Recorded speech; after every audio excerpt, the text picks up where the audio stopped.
tous, c'est Lolodile, sans Odile. Donc, petite vidéo, donc témoignage. Donc, ce soir, nous recevons chez nous l'ami Robert qui est pèlerin. Donc, je vais lui poser quelques questions sur le chemin de Compostelle, quels sont ses ressentis. Enfin, voilà, vous allez voir tout ça dans cette petite interview. J'espère que ce petit format vous plaira. Voilà, parce qu'il y en aura d'autres sûrement. Voilà.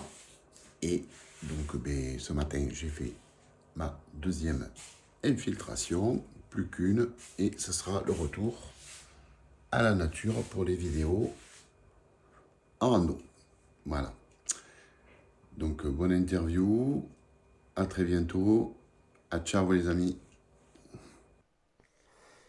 Donc, Robert Duval, bienvenue à Cahors ce soir. Bonsoir. Donc, Robert est administrateur du groupe Compostelle. Donc, comment tu as connu le chemin? Eh ben, je suis arrivé au chemin par hasard, en fait. Enfin, par hasard. Le hasard n'existe pas, je le sais maintenant. Mais je suis arrivé sur le chemin un jour ou un an après le décès de mon père. J'ai ressenti le besoin de marcher. J'avais promis alors qu'il venait de décéder que j'allais marcher. Et un an plus tard, j'ai réservé tout les gîtes. J'ai cherché un coin pour randonner. Et puis j'ai réservé tous les gîtes entre Figeac et Moissac.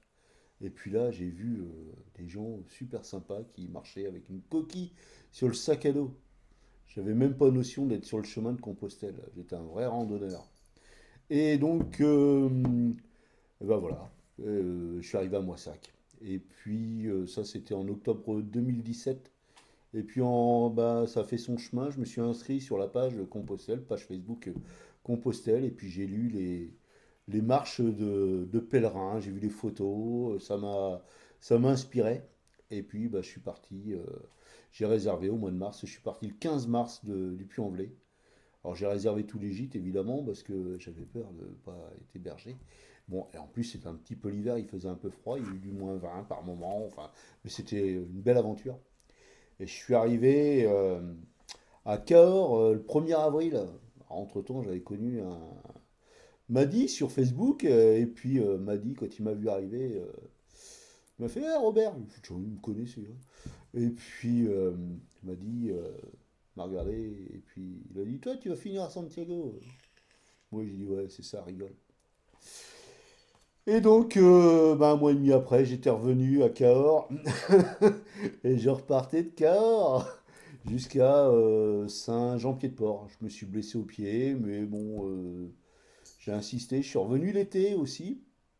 Et puis, je suis revenu après, fin septembre, et je suis arrivé à Santiago le 11 octobre. Entre-temps, j'étais devenu pèlerin. Voilà, j'étais passé de randonneur à pèlerin. Oh, alors, pourquoi c'est ce que je voulais en venir, pourquoi tu parles de, je suis passé de randonneur à pèlerin. Quelle est la différence pour toi? Ah bah la différence, bah, je l'ai autour du cou là.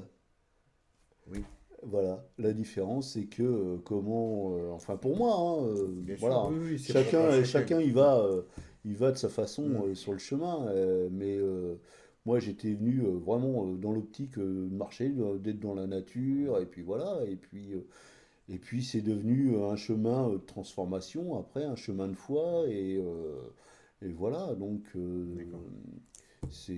oui, c'est un pèlerinage maintenant, Oui, oui, donc voilà. c'est propre à chacun. C'est clair pour moi. Et puis chacun il trouve ce qu'il a, Exactement. pas forcément ce qu'il cherche, mais ce dont il a besoin. Oui. C'est ça le chemin. Je Hmm. pense que le chemin nous apporte des choses auxquelles on ne pensait pas. Hmm. Et voilà, c'est surtout ça. Ouais. Et enfin, mis à part, enfin, qu'est-ce que toi tu en ressens, Ah bah, ça m'a ouvert aux autres. mis à part, donc, le pourquoi tu l'as fait, ok, mais qu'est-ce que tu as vu, quels sont tes J'ai yeux eu de par la rapport à ça? bienveillance. Enfin, le chemin, ça m'a redonné foi en l'être humain d'abord. Mm. Et puis, oui, il règne globalement, mais vraiment dans l'énorme majorité, il y règne de la bienveillance sur le chemin On est là pour s'aider, pour s'accompagner. Je vois pas de gens vraiment désagréables sur le chemin. Bon, enfin, j'en croise pas beaucoup, quoi. Non. On voit que des gens heureux d'y être d'ailleurs. Il n'y a personne qui nous force d'être sur le chemin, même si on en bave parfois sur le chemin, mais personne nous a obligés d'y aller.